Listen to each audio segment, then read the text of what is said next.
ঐ কালি যে তোৰ ঘৰত এটা ষাঠি বছৰীয়া কি মদন নামৰ বুঢ়া এটা আহিছিলে সি অহাৰ লগে লগে তাক কলি ঐ বচোন কলিয় মানুহটো ওলাই গলিগে তাৰপিছত সেইটো গ'ল অলপ পাছতে আকৌ ৰাস্তাত কি সেই অভি নামৰ কিবা এই ল'ৰাজন ক'ৰ গাঁও আকৌ লগ পাইছিলে যে তাক তোতকৈতো বহুত সৰু তাকচোন এই অভিদা আমাৰ ঘৰত এপাক সোমাই যাবচোন বুলি ক'লে কথাটো কি মই বুজি নাপালোঁ। আচ্ছা সেইটো কথা আচলতে এইটো মানে পৰিস্থিতিয়ে বাধ্য কৰোৱাৰ নিচিনা কথা হয় কিন্তু এই মদন বোলাজন আচলতে বৃদ্ধ মানুহজন মোৰ ঘৰত কাম বিচাৰি আহে আৰু হয় সেইটোতো জানো বাৰু হয় হয় তেওঁক মই কাম নিদিলে তেওঁ চলিবলৈ অসুবিধা হয় সেইটো কাৰণে ঐ মদন বৰ তামোল খাই যাবি বুলি ক'লো আৰু যে সেই অভি বোলা ল'ৰাজন সেইজন আকৌ বৰ ধনী মানুহ নহয় সেই মানুহজন মানে কি হ'ল তেওঁৰ ওচৰত মই কাম বিচাৰি নাযালে মোৰ চলিবলৈকে অসুবিধা হয় সেইকাৰণে তেওঁক আমাৰ ঘৰত সোমাই যাব বুলি ক'লো আকৌ মই কথাটো ভাবি চাইছো কি কাৰণে এইটো কৰিছিলে।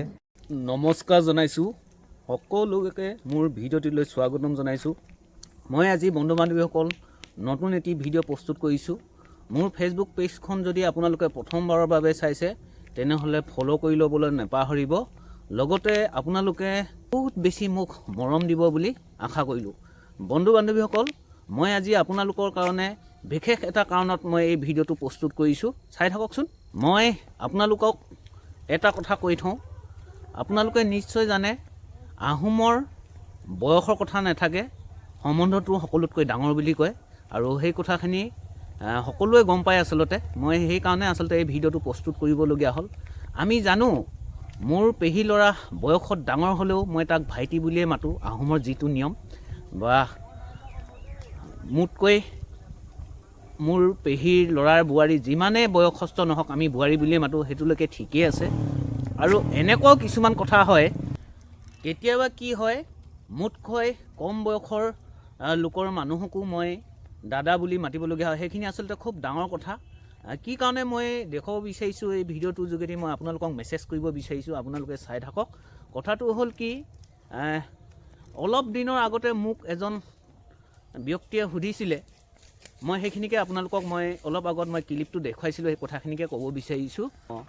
তেওঁ মোক কৈছে মানে যোৱাকালি যে আপোনাৰ ঘৰৰ ওচৰত আপোনাৰ ঘৰত সোমাই থকা মানুহজন দেখিলোঁ, সেই বৃদ্ধ মানুহজন, ঐ মদন বচোন বুলি কৈ তই যে ওলাই গ'লি, ওলাই যোৱাৰ পিছত ৰাস্তাত সেই অভি বোলাজনক লগ পাই দাদা আমাৰ ঘৰলৈ আহিব বুলি যে ক'লি, তেওঁতো তোতকৈ বয়সত কম হৈছিলে, তেনেকৈ কৈছিলে। আচলতে সেই কথাখিনিৰ যোগেদি মই ক'ব বিচাৰিছোঁ, সঁচাকৈয়ে আমাৰ সমাজখন এনেধৰণে চলি আছে, আপোনালোকে মন কৰিছে নাই কৰা মই নাজানো। কি হয় মই একদম পোনপটীয়াভাৱে কৈছোঁ, কাৰোবাক গাত লাগিলেও উপায় নাই, আপোনালোকে জানি থওক। কি হয় এতিয়া ধৰক কিছুমান লোক আছে, ধৰা হওক মই নিজৰ কথাকে কৈ দিওঁ বাৰু, বেলেগৰ কথা মেনশ্যন কৰিলে অকণমান গাত লাগিব কাৰোবাৰ, সেইটো কাৰণে মই নিজৰ কথাকে ক'বলৈ আৰম্ভ কৰিছোঁ। মোৰ ঘৰত সেই মানুহজন আহিছে বা কোনোবা এজন ব্যক্তি আহিছে, সেই মানুহজন আচলতে কেনেকুৱা সম্বন্ধৰ ঘৰৰ লোক হয় সেই কথাখিনিৰ ওপৰত বেছ কৰে। যেনেধৰণে সেই বৃদ্ধ মানুহজন যদি মোৰ ঘৰত আহিছে, তেওঁ যদি প্ৰকৃততে মোৰ ঘৰত কাম কৰা মানুহ হয় বা মোৰ ঘৰত কাম বিচাৰি অহা মানুহ, সেই মানুহজনক মই তই সম্বোধন কৰা বা ক'ত যাওঁ বা নাম কৰা, সেই সম্বোধন কৰাটো মানে এইটো এটা খুব স্বাভাৱিক কথা।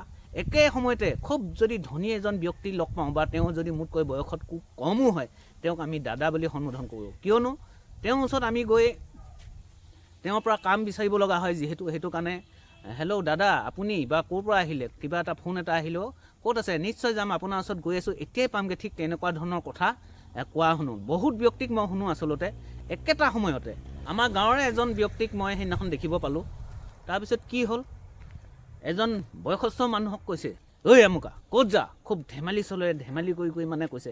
ঠিক সেইখিনি সময়তে তেওঁক মই মন কৰি আছিলোঁ, তেওঁক এটা ফোন আহিলে নহয়, খুব ক'ৰবাৰ পৰা ফোন আহিলে, ফোনটোত আহিছে মানে কিবা এটা হয়তো ফোন আহিছিলে, তেওঁ পটকৈ কৈছে মানে যে হ'ব দাদা মই পামগৈ, হ'ব মই দাদা, তেওঁ মানে ৰিপ্লাই যিটো দিছে সেইটোকে ক'ব বিচাৰিছোঁ, হ'ব মই দাদা মই পামগৈ। কিন্তু যিজন ল'ৰাই ফোন কৰিছিলে মই পাছত গম পালোঁ সেইজন ল'ৰা একচুৱেলি তেওঁৰ ভতিজা বয়সৰ ল'ৰা হয়। তেওঁক যে হ'ব দাদা মই পামগৈ, ঠিক তেনেকুৱা ধৰণৰ কথাটো কোৱা যে হ'ল, এই কথাখিনি আচল ৰহস্যটো কি কথাটো আপোনালোকে গম পালে নাই? কথাটো হ'ল কি, কোনোবা এজন যদি খুব ধনী ব্যক্তি হয়, তেওঁ লাগিলে মোতকৈ বয়সত কমেই হওক বা আপোনালোকৰ বয়সত কমেই হওক, তেওঁক বেলেগ ধৰণে সন্মান দিয়ে। এইটো এটা আমাৰ সমাজৰ নিয়ম হৈ পৰিছে। লাগিলে খুব যিমানে যেনেকুৱা বৃদ্ধ বয়সৰ লোক হওক, যদি তেওঁৰ ঘৰখনৰ অৱস্থা বুজি পোৱা হয় বা তেওঁ যদি মোৰ ঘৰখনত কাম কৰিবলৈ বিচাৰে বা কাৰোবাৰ ঘৰত কাম কৰিবলৈ যোৱা লোক বুলি ধৰা পৰা হয়, সেই তেতিয়া তেওঁক নাম কাঢ়িব, নহ'লেও এই তই বুলি কৈ সম্বোধন কৰি কথা পাতে। এই বস্তুখিনি আচলতে যদিও কোৱা হয়, আমাৰ আহোমসকলৰ বয়সৰ লগত কথা নাই, আমাৰ সম্বন্ধৰ লগতহে কথা বুলি কোৱা হয়। কথাবোৰতো ঠিকেই বাৰু, কিন্তু সেই বস্তুটো কিয় মানে সেই বস্তুটো যে কৰা হয়, কাৰোবাক দাদা বা ছাৰ বুলি সম্বোধন কৰা হয়, একেলগে বৃদ্ধজনক তই ঐ আমুকা মোৰ ঘৰত বচোন, তামোলখন খাই যাচোন, ঠিক তেনেধৰণে যে কোৱা হয় লাগিলে কম বয়সৰ ল'ৰা। এই কথাখিনিতে আচলতে লুকাই থকা হৈ পৰিছে। আমাৰ সমাজখন আচলতে খুব বেয়া হৈ পৰিছে। আচলতে মই জনাত মই এইটোৱে জানো, মোৰ পেহীৰ পুতেকে যিগৰাকী বিয়া পাতিব লাগিলে মোতকৈ বহুত বয়সৰ হওক, লাগিলে বুঢ়ী হৈ যাওক, চুলি পকি যাওক, কথা নাই। মোৰ পেহী পুতেকে যিহেতু বিয়া পাতিছে, পেহীৰ পুতেক তেওঁৰ মানুহগৰাকী, গতিকে তেওঁক মই বোৱাৰী বুলিয়ে সম্বোধন কৰিম। হয় নহয় নিজেও প্ৰমাণ কৰি চাব পাৰে। সাধাৰণতে কি হয়, আমাৰ সমাজত দৰিদ্ৰ লোকসকলক, যিখিনি অলপ দৰিদ্ৰ শ্ৰেণীৰ লোক, তেওঁলোকক সন্মান দিয়া নাযায়। লাগিলে তেওঁ যিমানে বয়সস্থ নহওক বা যেনেকুৱা ধৰণৰ লোক হওক, কথা নাই।